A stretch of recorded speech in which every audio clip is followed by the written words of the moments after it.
I'm on TikTok all the time too. I mean, Love that it. are just like baby butches and, you know, Yeah. just clearly this is who I am. And then I love these straight women in the South that are like, I'm married and I have 2 kids, but baby, you could turn me, you know, and they're like, it's like crazy. Yeah. You know, what, I'm curious yeah. about when you said you were Mhm. when you look at trans men and you get jealous. Mhm, yeah. One, I'm interested in the situation, and two, I'm interested in how much of your brain does that occupy?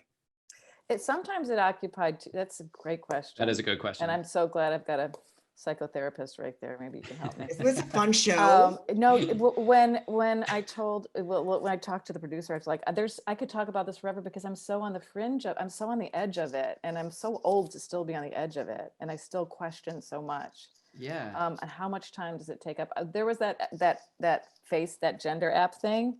Yes. I was putting mustaches and beards on my face for months. Yeah. And I was my friends who had transitioned, I was just like, yeah, like jealousy, like complete jealousy, but I'm not tortured, like I'm not in pain. You're not agonizing over I'm it. not agonizing. I've had so many conversations, my poor trans male friends, I've had so many conversations with them. Like, it's not too late, Faith, okay? But I kind of am comfortable. You know what's, I'm comfortable with who I am, and my voice, you know, I know that is something that I don't have gender dysphoria. That's what I realized. Yeah. And when you're in the pain of gender dysphoria is when and not all, for all every trans, the thing I learned and I know is that every trans experience is completely different, but it's totally. a lot to transition. It's a lot. But your dad, Yeah. your dad transitioned in his 70s. Well, she came out in her 70s.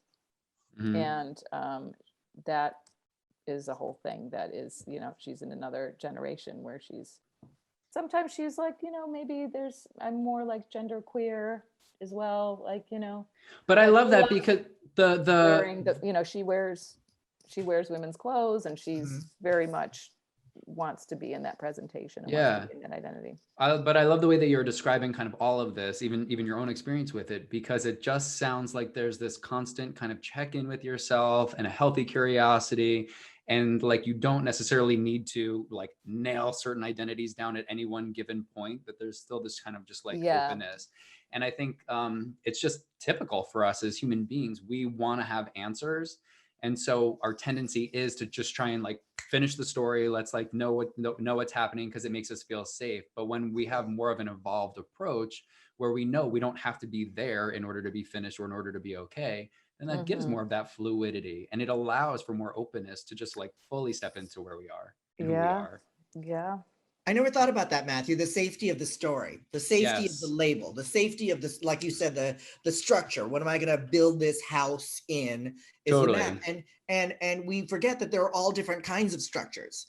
You know, it's like, because it is a spectrum. I mean, I know people who are trans who looked at their bodies pre-transition and this is not me. This does not line up with who I am on the outside, and I can't live any other way. Right. Yeah. Right.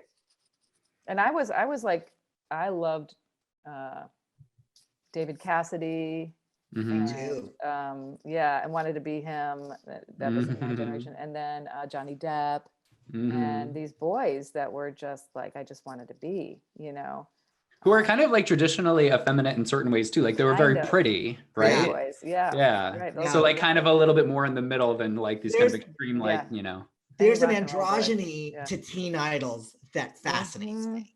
That That's girls so are kind of, it's like almost like this latent lesbianism, like Justin Bieber when he first came out looked like a little girl. Yeah, like a lesbian. He looked like a lesbian. He had I love when they would compare Miley Cyrus and Justin Bieber like side by side at a certain point of their ages, and you like couldn't tell who was who. And like all girls seem to like go like Sean Cassidy or David Cassidy. I mean, the long hair. In Germany, there is in German culture, there is when girls are in 11, 12 years old, it is socially acceptable. This goes back to Weimar Germany, you know, the 20s, 30s. It's socially acceptable for you to have a crush on a girl and to bring a girl presents in school and to kind of express that part of yourself.